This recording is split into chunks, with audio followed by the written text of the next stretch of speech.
Honorable Speaker, I also join you in welcoming colleagues back from the political battlefield. I know that most people are out there fighting for their political lives. I quipped and I told the Prime Minister, the acting Prime Minister, that she is very smart. Yes, she's very smart, right, Honorable Speaker? Right, Honorable Speaker, today is day number 65 since presidential campaigns kicked off officially. They officially began on 29th September of this very year. So today is day number 65. And you did allude to campaigns, wishing people to have successful campaigns. We are out there at various levels, presidential, parliamentary, and so on.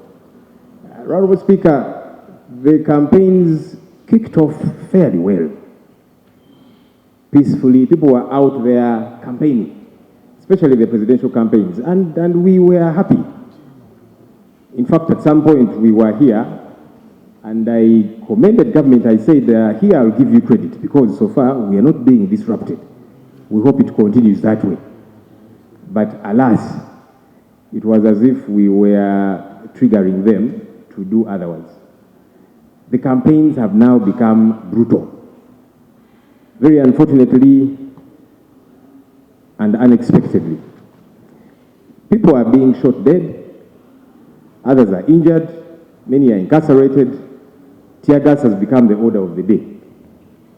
Dogs are being used to attack citizens, akin to what used to happen under the apartheid regime in South Africa. Police trucks, police cars are being used for crowd control. That when people are standing on the roadsides, waving to their presidential candidates of choice, the way police pushes some of them off the road is by driving into them, and a number of them have sustained numerous injuries because of that. Honorable Speaker, I saw the IGP, Mr. Abbas Byakagaba, yesterday. He held a press conference. And as we have been making these complaints, why is the brutality setting in so intense a manner? He made remarks and said, the presidential candidate of the National Unity Platform, the party I belong to and speak for, is to blame for the brutality meted out to our supporters because we hold possessions. That was according to IGP Abbas Byakagaba. I said, now, there's a problem here. Our colleagues in the NRM regularly hold possessions, very regularly, including yesterday, right, Honorable Speaker, because candidate Yoweri Museveni Tibuhaburwa Kaguta was in Mbarara and Rampara, and they held possessions in anticipation of him. They even had a band leading them in holding these possessions. Now, it is honestly hypocritical for IGP Abbas Byakagaba to say, NUP, we are shooting at you, tear gassing you, using dogs at you, and so on, because you're holding possessions.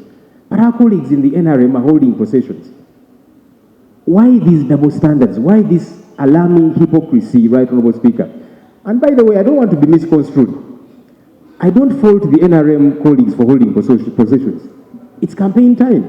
When a candidate is going to be in a district, it will be different. That's why police is notified and so on, to make sure law and order prevails, because there is political activity. So I do not fault NRM for holding possessions at all, because it is campaign time. My challenge is, when NUP and the opposition hold possessions, it is illegal. And so they must be shot dead, they must be beaten, tear gassed, and so on. And for the NRM colleagues, it is okay. This is hypocrisy. And all of us should be condemning this. Because if actually possessions are illegal, it should cut across. My considered view is that they are not illegal. Government should tell us. It's good the Attorney General is here, Prime Minister is here, very smart, as I said. Are possessions illegal if it is NUP supporters? But if it is NRM supporters, as we saw in Barara yesterday and elsewhere, they are okay and legal.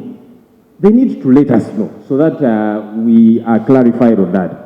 Honorable Speaker, as I quickly wrap up, yesterday again I saw something. The police truck in Mbarara was ferrying NRM supporters to take them to Boma grounds where the NRM candidate was to hold a rally.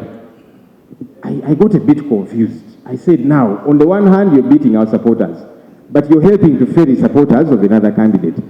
How does this work? When we saw His Lordship Justice Simon Byabakama, the EC chairperson, saying, after you have voted, please go home, police will protect your votes. People are wondering, now, this police is ferrying supporters of another candidate to their rally, and you expect that they are going to protect the votes of everybody? It does not quite make sense, right, Honourable Speaker. You said police was ferrying supporters of the candidate. Yes, a police truck. From where? In Mbarara, ferrying them to Boma grounds for the rally of candidate Yoweri Museveni. That was yesterday, right, Honourable Speaker. I was actually in Mbarara yesterday. Okay. I don't know if you didn't see it, right, Honourable Speaker, but it happened in Mbarara yesterday. Right, Honourable Speaker, the 6 p.m. narrative that I saw the IGP talk about. Yes, according to the regulations and the guidelines, presidential rallies should end at 6 p.m. All rallies, actually. We should endeavor to respect these guidelines. I have a challenge, Honourable Speaker, in my camp and my presidential candidate. Police will normally take us off the main roads. A distance that should be 20 minutes ends up lasting 3 to 4 hours. So inevitably, you will get to a rally late. And this is a complaint that we have raised regularly. Why is it that where other presidential candidates pass, the NEP presidential candidate is not allowed to pass? What is the issue? That you have to take us around in this circle. So it's good that we get some procedural guidance on this issue, right, Honourable Speaker. Allow me 1 extra minute. Because this is very important, right, Honourable Speaker. We were in Kayunga. After we were taken in circles, we got to the venue 5 minutes to 6 p.m. When the candidate began to speak, 2 minutes past 6, police began to lob tear gas canisters, firing in the air, and so on, attacking the crowd, and caused a deadly stampede. So I wondered, what exactly are you trying to cure? Because, yes, 6 p.m. is the cut-off time, and we are trying to abide by it, but of course we are taken in circles, so we might get there a few minutes late. 5 minutes past 6, you are attacking a huge crowd and causing a deadly stampede. How does that make even legal sense? It does not, right, Honourable Speaker. Even bigger. Why use bullets, tear gas, and so on? Because you're trying to implement a 6 p.m. rule, and you are killing people unnecessarily. Honourable Speaker, again I saw... There's information, if you can take it. Information from Honourable Ethel. This information is also needed. Yesterday, what we experienced in Shirang Municipality, Wakiso District, I'm actually a victim. Not now, this time, police. UPDF trucks, a truck, 2 of them came to my side of the car. They hit my mirror. They have their numbers, they have hidden their number plates, and they are on the road. They are aiding police, but the way they are behaving. So we are saying that, how comes now even the UPDF trucks are part of the police security, but they are hiding their trucks? We cannot say this number plate is the one that has hit my car.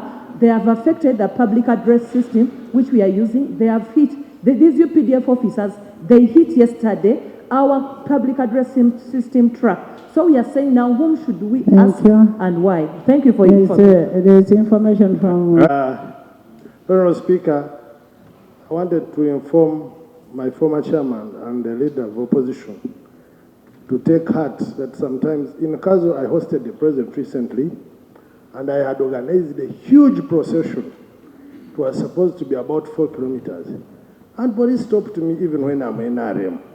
And so take heart, some of these things are not targeting NuP. As you guide right honorable, maybe let's look into this matter holistically, but I don't think it is targeting NuP. One thing we can tell you, whether you're NRM, whether you're opposition, if the regulations and the guidelines are saying no procession, there is no discrimination. We don't want procession. And even if NRM is doing it, they should stop it. That's if opposition is doing, please stop it. Thank you for the information. As I conclude, Speaker, What I wanted to bring out clearly is that it shouldn't be misconstrued that it is NuP being targeted. Because I was stopped, I had organized everything. I actually got headache because of stress. And so it was a bad thing, and I'm sharing the feeling with my brother that possessions are not allowed. You know, whenever we talk about election rigging, I saw colleagues in the NRM camp complaining about their votes being stolen, money being used, and so on, including people who sit on the front bench. So yes, some of what we suffer, some of you will suffer. That's why we should collectively say this is wrong and condemn it. Because if it is going to be okay for some, you will be targeted when you annoy the powers that be, Honorable Chimoshi, and so they will not allow you. Honorable Speaker, you were giving me information. Honorable Speaker, again I saw the IGP talking about some of their officers being assaulted, some pushing and shoving. I saw a video which the police displayed, a very problematic video, a female police officer who was being pushed around by some people. The IGP said those were our supporters. I don't know where he gets that from, whether they had tags or whatever, but look, anybody that commits an offense, that person should be arrested and prosecuted. As, you know, and it's the same narrative they're using. Some of them hail stones and so on, and they say we have videos. I say, look, if you have seen and recorded somebody pushing a police officer, why then do you have to fire at a crowd? Pick up that person, prosecute them. Honorable Speaker, never have we been on record to say it is okay for police officers to be assaulted. I'll remind the House, Honorable Speaker, in 2022, July thereabout, there was a police constable called Robert Mukebezi that was shot at by a UPDF officer. He was on duty.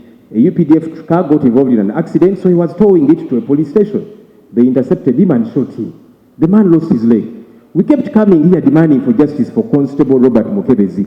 The police abandoned him, his institution of work. The army had done nothing at all. Up to now, that man is still suffering. And we have raised that issue, you remember, Honorable Speaker. So that's to show you that we are concerned about anyone that finds themselves offended legally. Finally, right, Honorable Speaker. This is the final issue. The issue of brutality, I don't think brutality is needed as of now. One thing we are failing to understand, most of these candidates don't have support.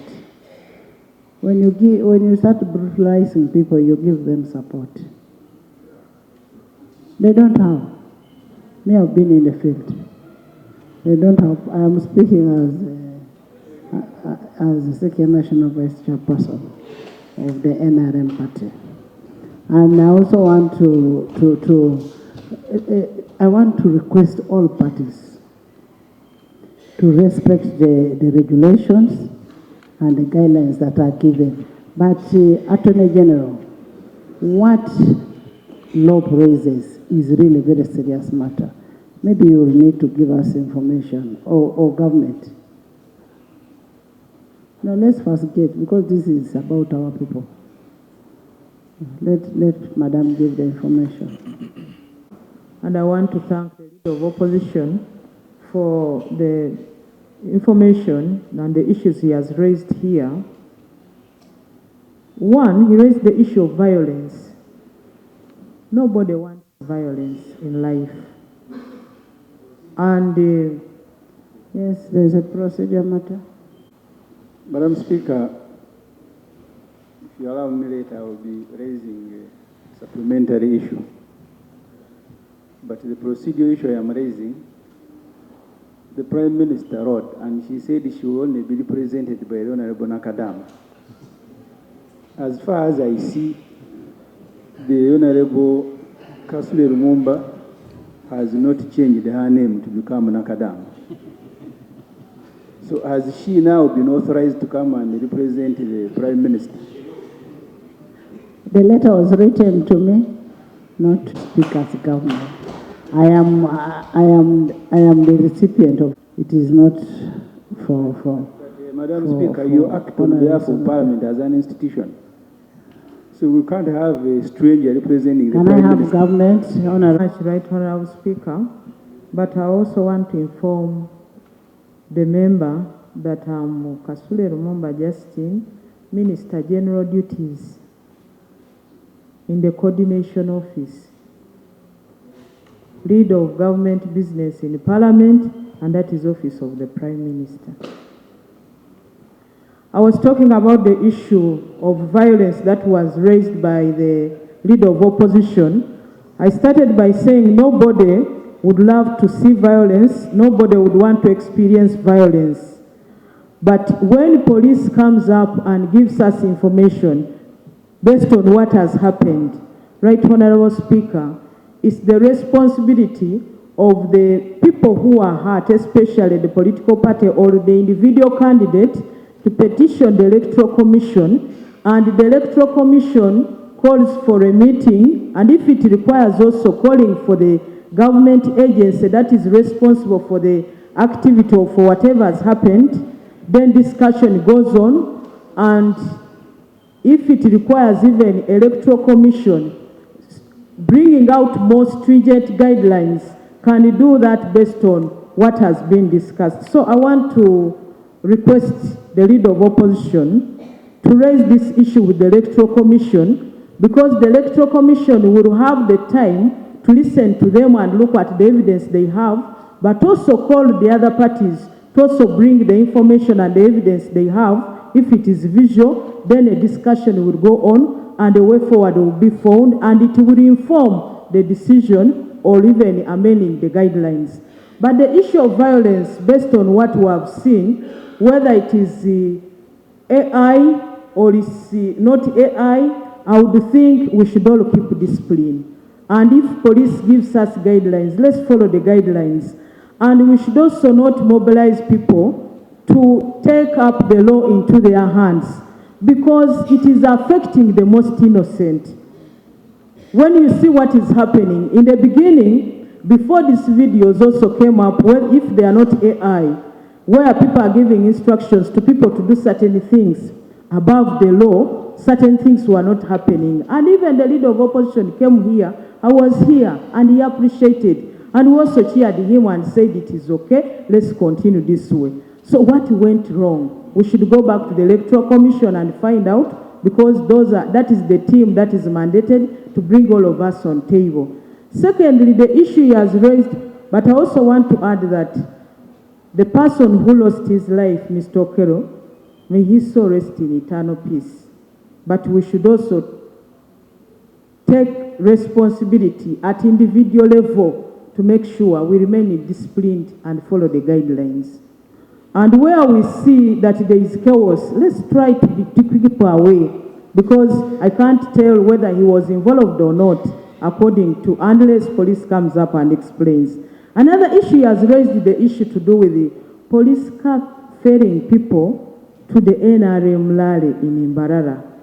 Right, Honorable Speaker, I would want to see the evidence he's tabling, because he has not presented any evidence to us.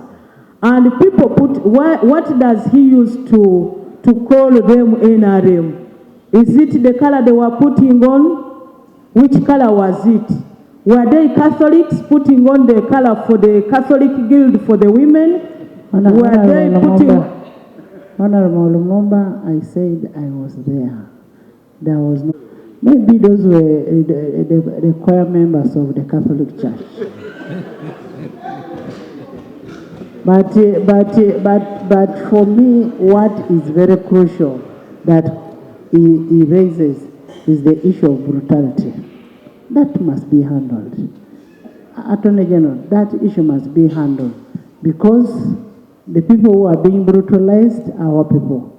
But we should also not use our people to go on the front line, to go and demonstrate, to go and do funny things, go on beyond the time, the regulations that are required. We should be responsible enough. And I'm saying these candidates don't have support. Attorney General,